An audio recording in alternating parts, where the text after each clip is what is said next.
In 1852, two brothers from a German immigrant family opened a blacksmith shop on the banks of the St. Joseph River in South Bend, Indiana. By 1900, they were the largest wagon manufacturer on Earth.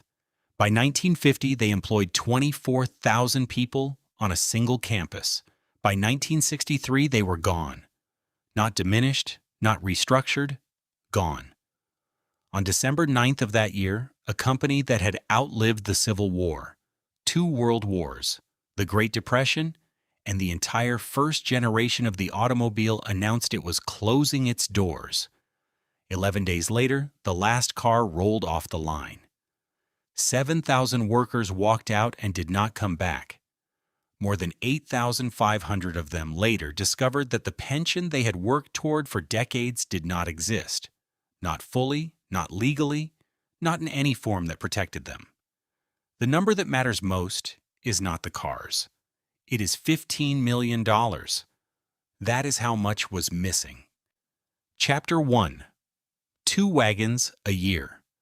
In February of 1852, South Bend, Indiana was not a destination. It was a crossing point. A river town on the St. Joseph, remote enough that its ambitions had nowhere yet to go. It had no rail connection of consequence, no great industry, no name that traveled east or west. What it had was cold and mud, and the particular hunger of a place that knows it is not yet what it intends to be. Into that mud, on a corner where Michigan Street met Jefferson, 2 brothers from a Pennsylvania German family hauled their tools and opened a blacksmith shop. Henry and Clement Studebaker were the sons of a wagon maker.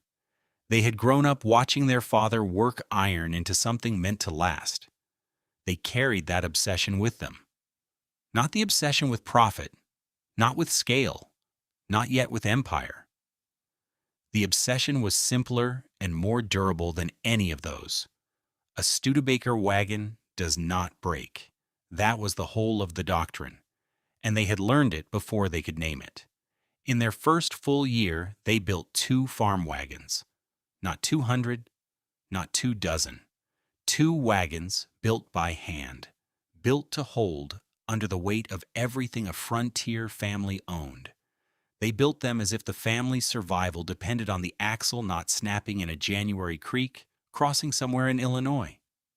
Because it did. The third brother, John Moeller, was not in South Bend that first year.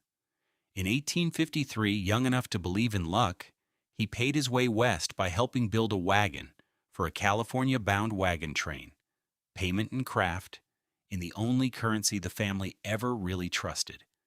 He did not find gold in the diggings. What he found instead was a mining camp called Hangtown, a name the residents would later try to forget by renaming it Placerville, and a market for something humbler than ore, wheelbarrows. For 5 years, John Moeller Studebaker built wheelbarrows for prospectors. They called him Wheelbarrow Johnny, and the name held no embarrassment for a man who understood that whoever supplied the tools of the chase did better, in the long run, than whoever did the chasing. He returned to South Bend in 1858 with $8,000. $8,000 bought his brother's future. It bought a floor large enough to become a factory floor, the gap between a blacksmith shop and a manufacturing concern. Henry and Clement had kept the faith for 6 years on discipline and reputation alone. John Moeller walked back in with the capital to turn that reputation into volume. The shop became something else. The something else became something larger still. Then the war came, and the war settled the question of scale entirely. The Union Army needed wagons by the thousand, wagons that would hold under military supply loads over roads that were not roads, in conditions that destroyed lesser work. The Studebakers built them. They built them the way they had always built them, not quickly, not cheaply, but to last. The contracts were large, and the reputation grew larger. By the time the war ended, Studebaker was not one of the leading wagon manufacturers in the country. It was the leading one. In 1868, Henry, Clement, John Moeller, Peter, and Jacob all five brothers now bound to the enterprise, incorporated as the Studebaker Brothers Manufacturing Company with assets of roughly $250,000. The number sounds modest until you remember the two farm wagons. Within a handful of years, the incorporated company became, by every measure available, the largest producer of horse-drawn vehicles in the world. By one estimate, roughly half of all the wagons that crossed the western frontier had been built on Michigan Street. The corner where two brothers had unloaded their tools into the South Bend mud was now the center of something that moved an entire nation westward, one wagon at a time. The wagons did not break. Chapter 2. The Company City. By the 1880s, South Bend was no longer a settlement that happened to make wagons. It was a wagon city, shaped by the Studebaker Works, the way a river shapes the land it runs through, quietly and then completely. The factory campus sprawled across the acres along the rail lines.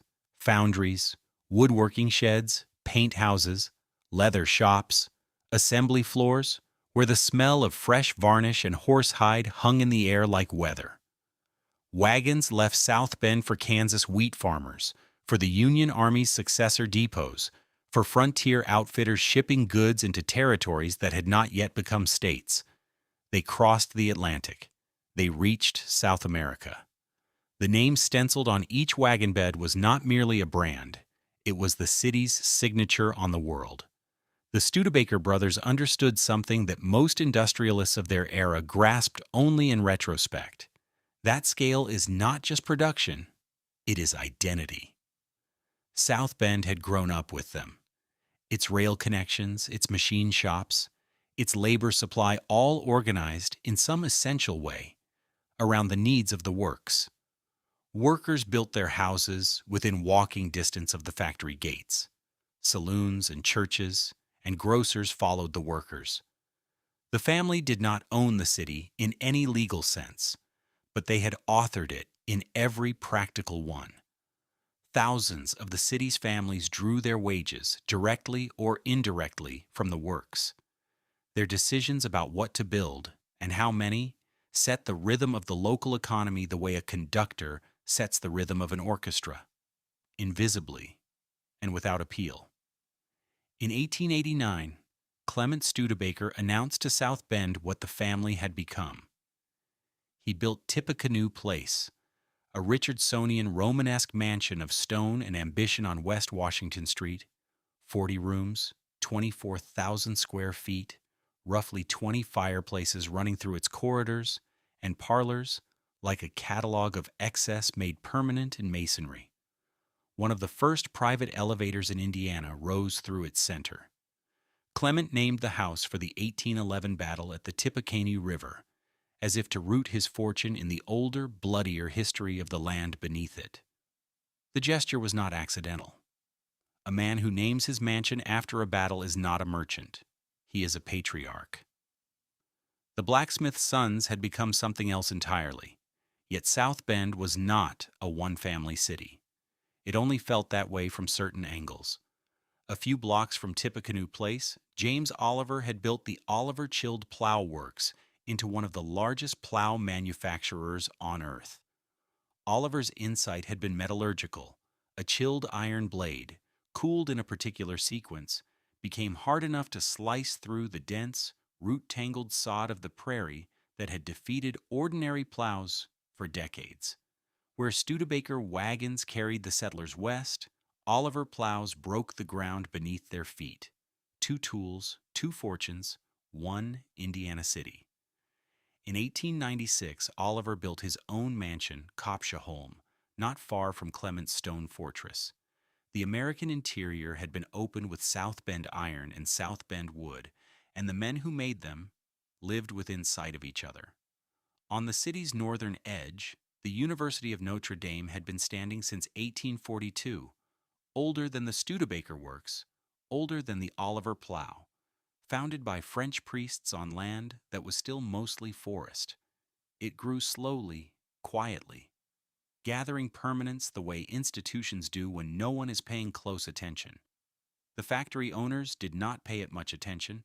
They had no particular reason to. Factories in 1889 seemed more durable than universities. They were wrong about that. They could not have known they were wrong. The wagons still did not break. Chapter 3: The Machine That Replaced the Horse. The end of the horse-drawn vehicle industry did not arrive like a storm. It arrived like a season changing. Gradual, then total. By the turn of the 20th century, the automobile was no longer a curiosity confined to the garages of the wealthy. It was a machine with momentum, aimed directly at every wagon works, every carriage shop, every wheel forge in the country. Hundreds of manufacturers who had spent decades perfecting the art of horse-drawn conveyance looked at the internal combustion engine and could not see their way across. They did not retool. They closed. Studebaker crossed. In 1902, the company began building electric automobiles, not as a gesture toward novelty, but as a careful reconnaissance into a new industry.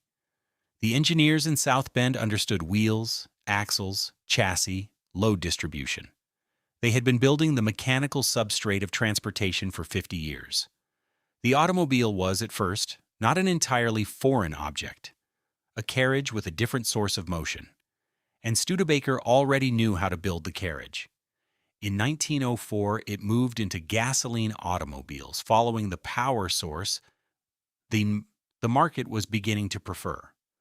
For a time, the company built bodies and supplied components to other early manufacturers, learning the production logic of the new machine before committing its full weight to it. Not caution, calculation. The same insistence that had produced the Union Army's contract wagons, the wagons that did not break under the weight of a continent at war, now shaped how Studebaker approached the automobile. It was not enough to build a car that moved. The engineering culture demanded a car that held together, that returned its investment to the farmer in Minnesota and the merchant in Georgia. That did not leave a man stranded on a dirt road 60 miles from anywhere. Durability was not a marketing position. It was a discipline, carried forward from the forge and the wheel shop into the machine age. By 1911, the Studebaker Corporation was formally incorporated, a consolidation that signaled the company had stopped hedging and started manufacturing in earnest. The wagon business did not disappear overnight. It wound down through the decade as the automobile business scaled up. The transition required the same thing the original founding had required: a willingness to build before the market was certain, to invest in precision before precision was profitable. The result is worth stating plainly. Studebaker became the only major American wagon and carriage manufacturer to make a successful transition to the automobile. Ford Motor Company was founded in 1903. General Motors was founded in 1908. Studebaker had been building vehicles since 1852. It was older than both, and it survived them both into the automobile age. Not as a relic, not as a curiosity, but as a serious competitor. That competition had a name, a category, a weight that would come to matter enormously. Studebaker was an independent, not a subsidiary, not a division of a larger industrial empire. An independent automaker standing on its own capital, its own engineering, its own name. In the first decades of the century, that independence felt like strength. A company that had crossed the great extinction event of its industry, that had outlasted hundreds of rivals by being better at building things, had reason to believe in its own resilience. The word independent carried pride. What it also carried, though nobody in South Bend could see it yet, was exposure. Between two giants, there is always a gap. In that gap, the independent lives or dies by how long the giants decide to leave it alone. The wagons still did not break. Chapter 4: A Name Written in Trees. In 1926, Studebaker did something no American automobile manufacturer had done before. It purchased 800 acres of flat Indiana farmland west of South Bend and built a private proving ground. a closed circuit where engineers could push their machines past the edge of endurance, in the dark, in the cold, in the rain, without spectators and without apology. Packard would eventually build its own. Studebaker built its first. A company that constructs a dedicated landscape for the purpose of destroying its own products is not a company living quarter to quarter. It is a company that has decided it will be here long enough to justify the cost. The proving ground was not simply a track. The straight-line runs stretched long enough to reach speeds that South Bend's public roads could not safely accommodate. The banked curves were engineered to hold, at speed, what the open highway would not forgive.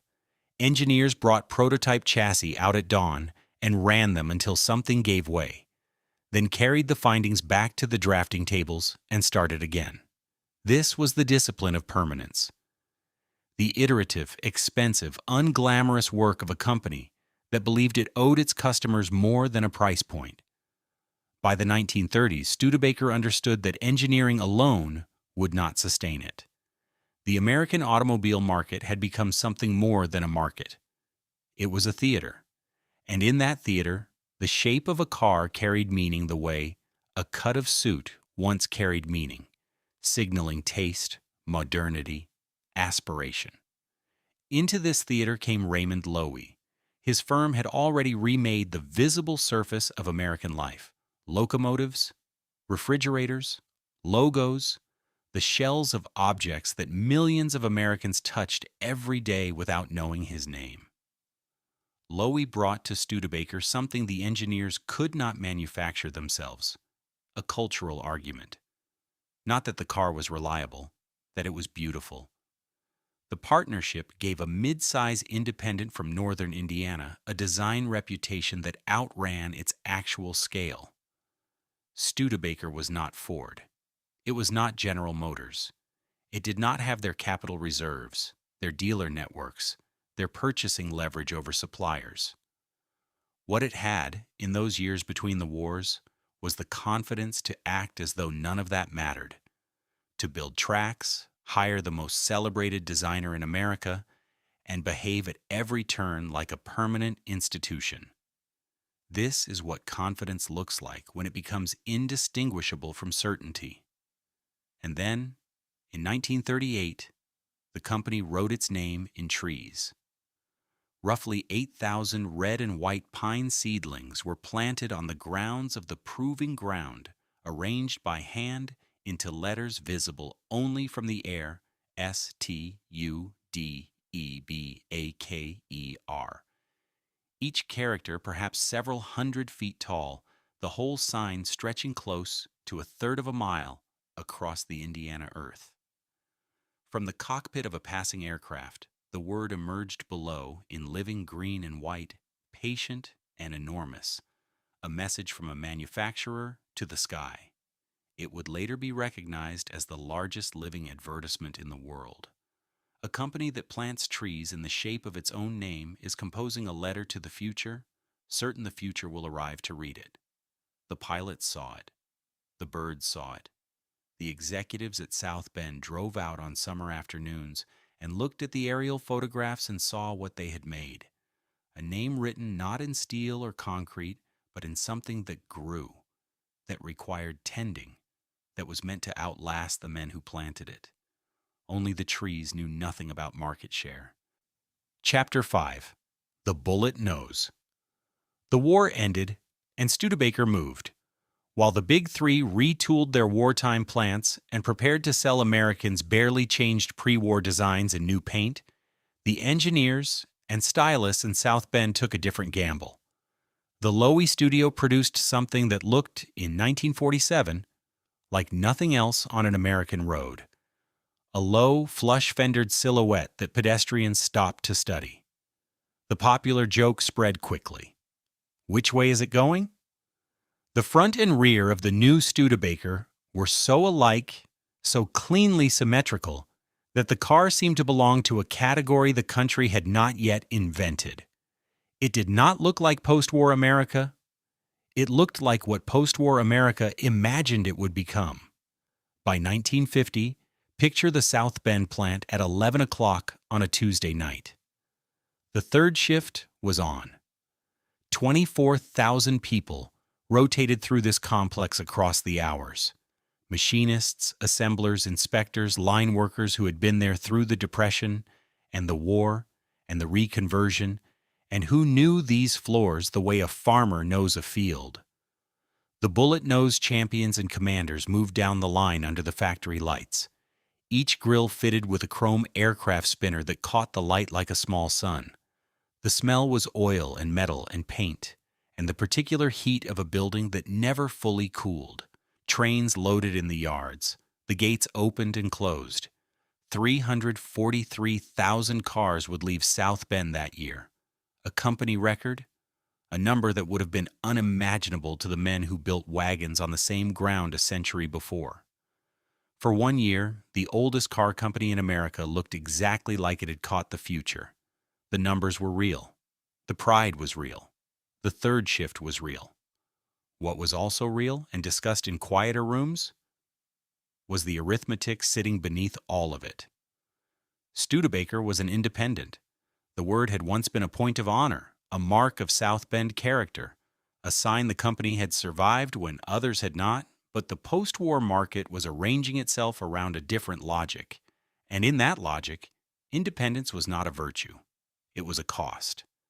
General Motors built cars across a dozen plants and spread its fixed expenses over millions of units. Ford did the same. Chrysler did the same. They negotiated from a scale that made price cutting not merely possible, but routine. Studebaker built its cars in one aging South Bend complex, and every car that rolled out carried a larger share of the overhead than the equivalent car built in Detroit or Flint or Dearborn. The cost per car was higher. It had always been higher.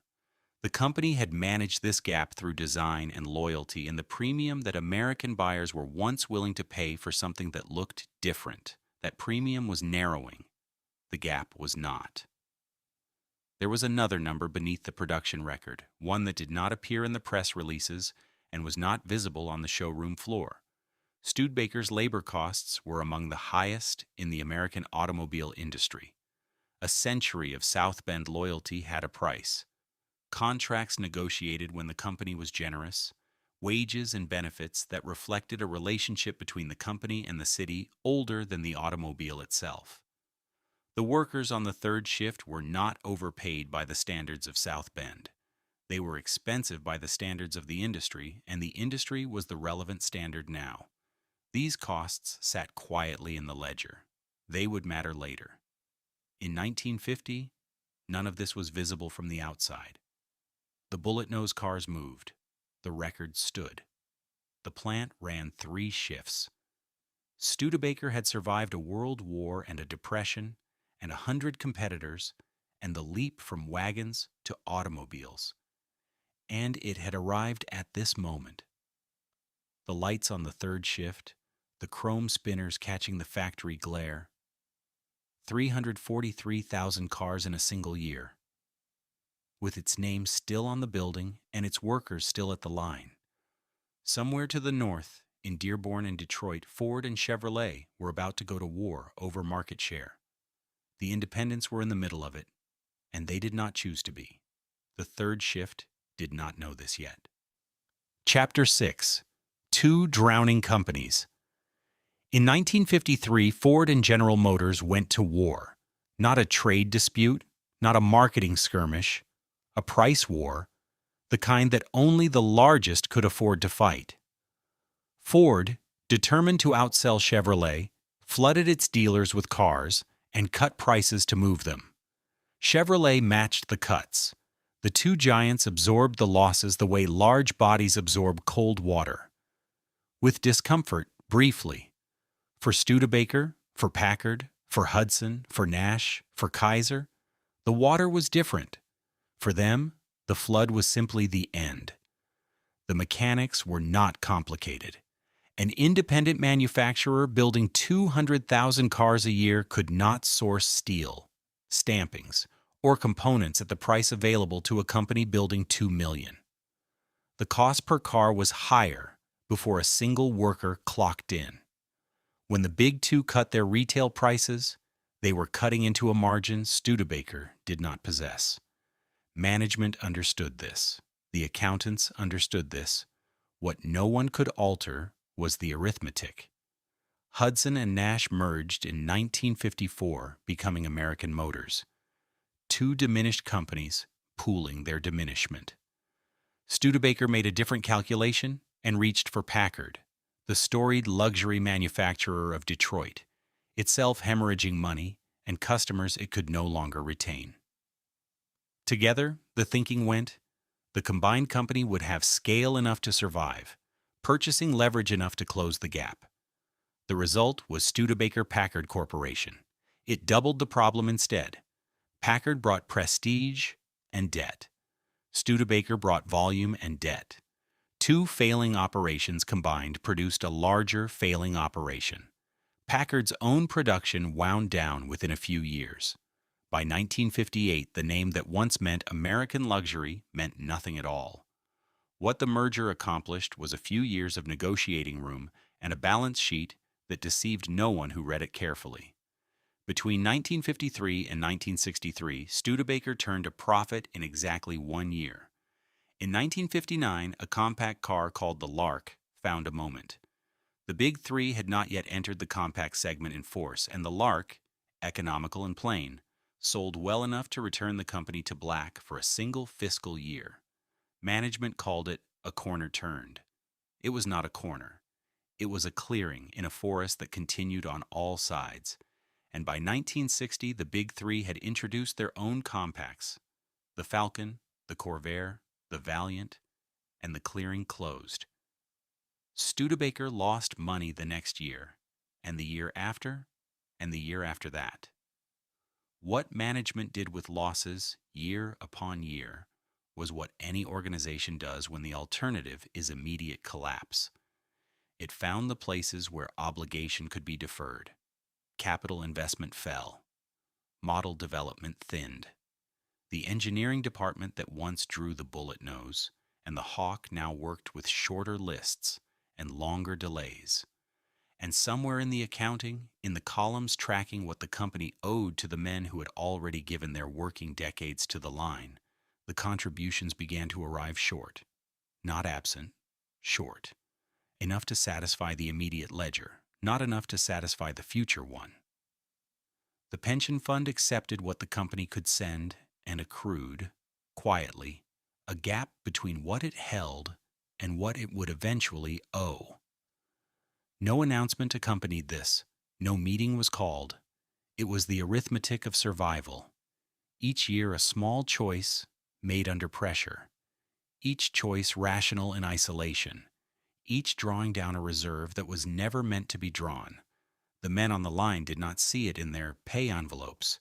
It lived in a column they did not read.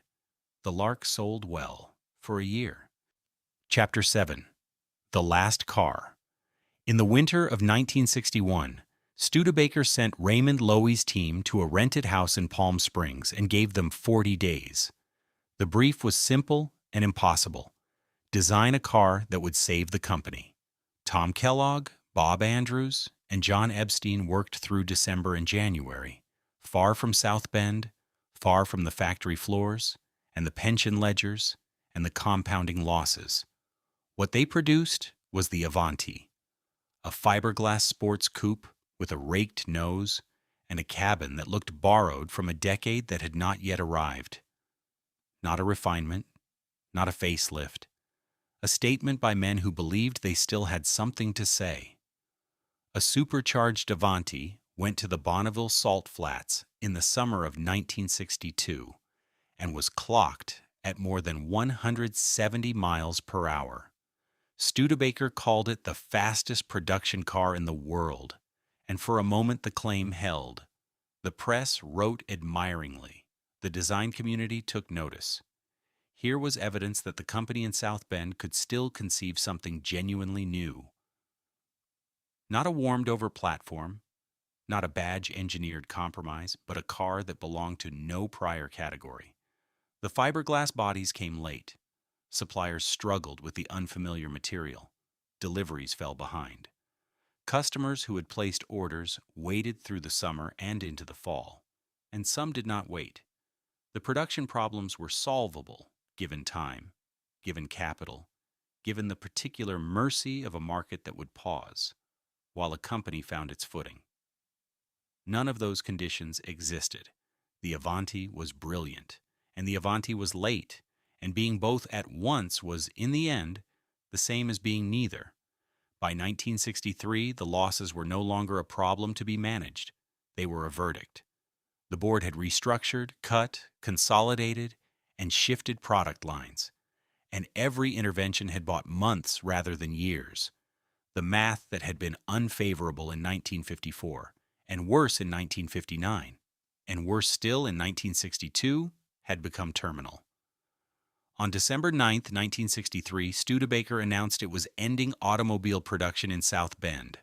Management used the word consolidation. They spoke of the remaining lineup continuing in Canada, of a leaner operation, of a company that would endure in a different form. For South Bend, these were distinctions without consequence.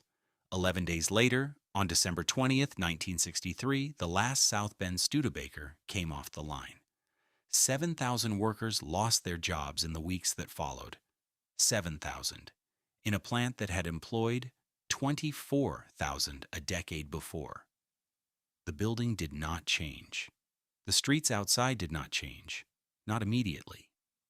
The city had been built around this company, and the company had not exactly left. It had simply stopped.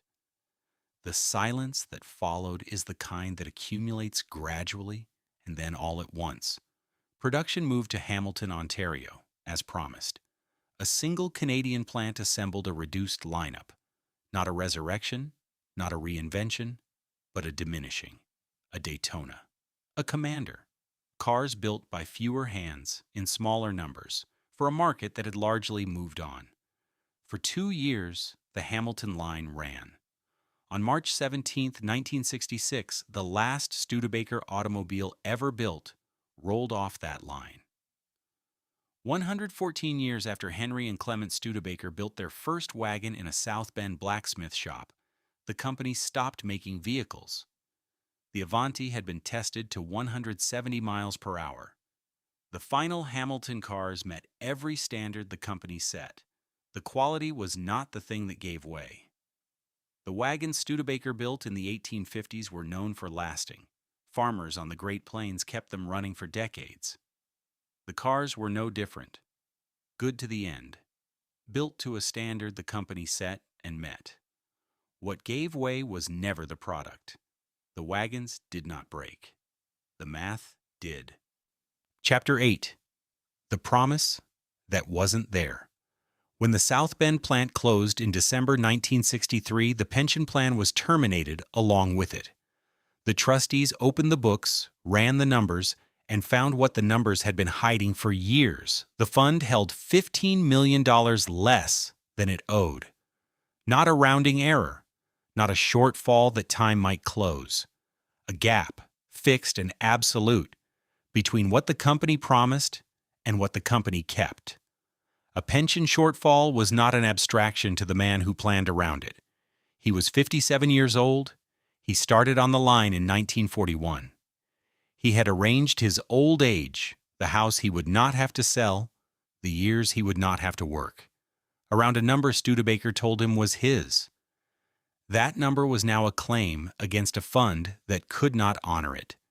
The accountants did not call it a betrayal. They called it an underfunded liability. The distinction did not help him.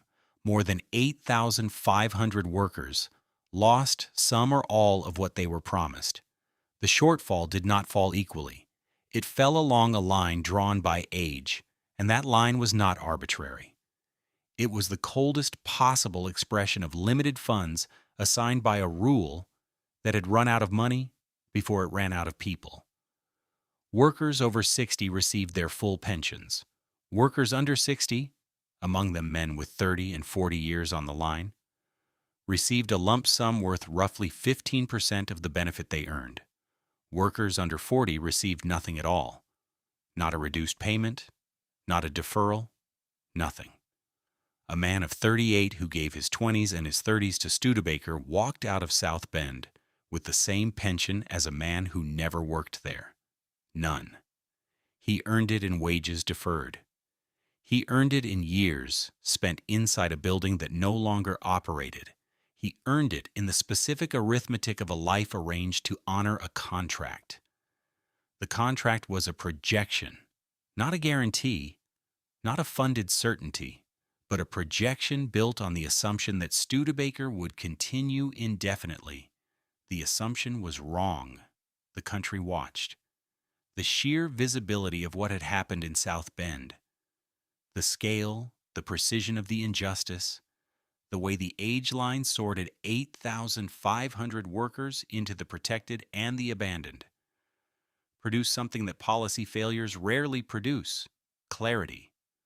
Labor economists and congressional staffers and union leaders had been arguing for pension reform for years. They had had theory. Now they had a case. They had a city. They had a number: $15 million, and the human inventory of what it cost. The argument that followed took 11 years. It moved through hearings and drafts and the accumulated weight of similar, smaller failures elsewhere.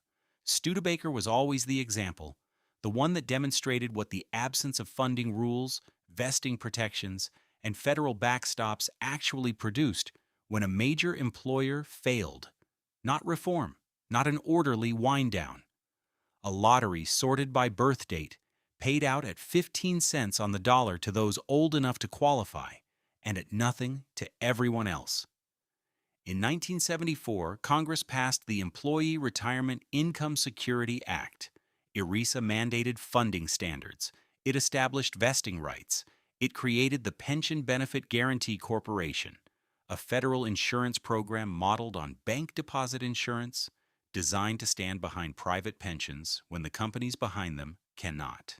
Every private sector pension in America protected since 1974 rests in part on the architecture built in response to what happened here.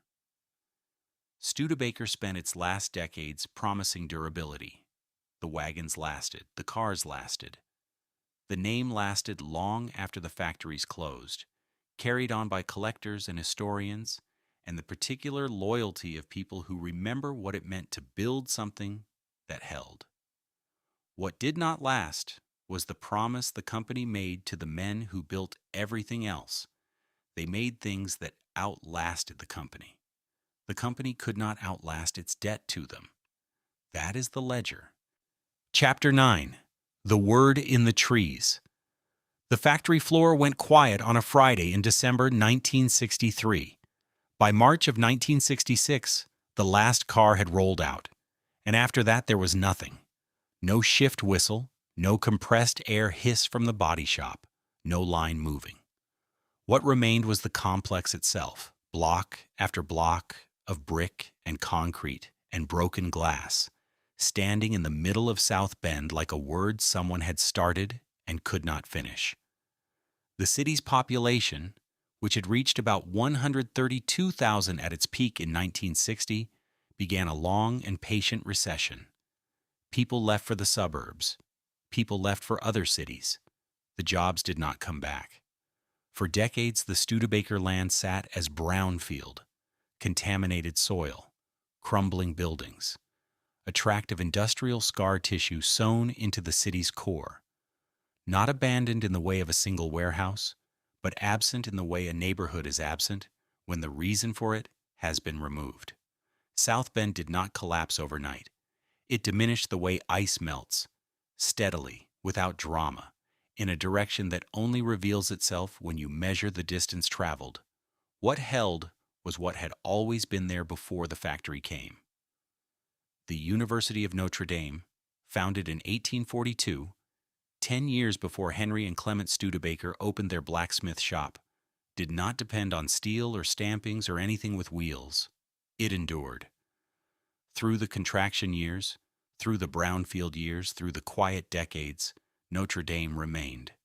Employer, anchor, reason to stay. The institution with a steeple outlasted the institution with an assembly line. In the 21st century, the old production footprint became a technology and data center district, Ignition Park, the Renaissance District, where server cooling systems now hum in buildings once threaded with conveyor chains. The revival was not uniform, not painless, not complete in the way the original construction had been complete. It was partial, incremental, the kind of recovery that looks different depending on where you stand in it. The museum kept what the market could not. The Studebaker National Museum in South Bend holds the Frontier wagons, the Bullet Nose Champions, the Avantis, the physical record of everything the brothers made and everything the engineers tried and everything the workers built across 114 years. Tippecanoe Place still stands. Clement Studebaker's 40-room mansion, the limestone confidence of the 1880s, preserved behind its Victorian face. Copshaholm, the Oliver Mansion, is a museum now.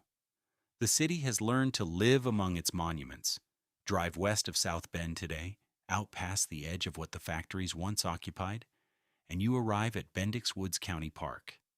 The Studebaker Corporation planted those trees in 1938, about 8,000 pines, arranged on open land in the shape of letters large enough to read from an airplane. Studebaker, written on the earth for the sky to confirm. They planted it because they were certain the future would arrive to read it. The future arrived. The future looked down. The trees are old now. They were planted when the company still believed it would last as long as anything. They grew through the war years, through the golden years, through the years of the squeeze and the merger and the shutdown. Indifferent to all of it, phototropic, patient. Some have fallen to storms. Some have died of age and disease. The letters are breaking apart from above, one gap, then another, the geometry dissolving back into forest, the way all geometry eventually does. The sign is still there if you know where to look. The park still names it on the trail maps. On a clear morning, if a small plane crosses low enough, you can still make out most of the word. Most of it, not all of it. The space is widening with each year that passes. 8,000 trees, spelling a name for the sky. The sky reads what it can.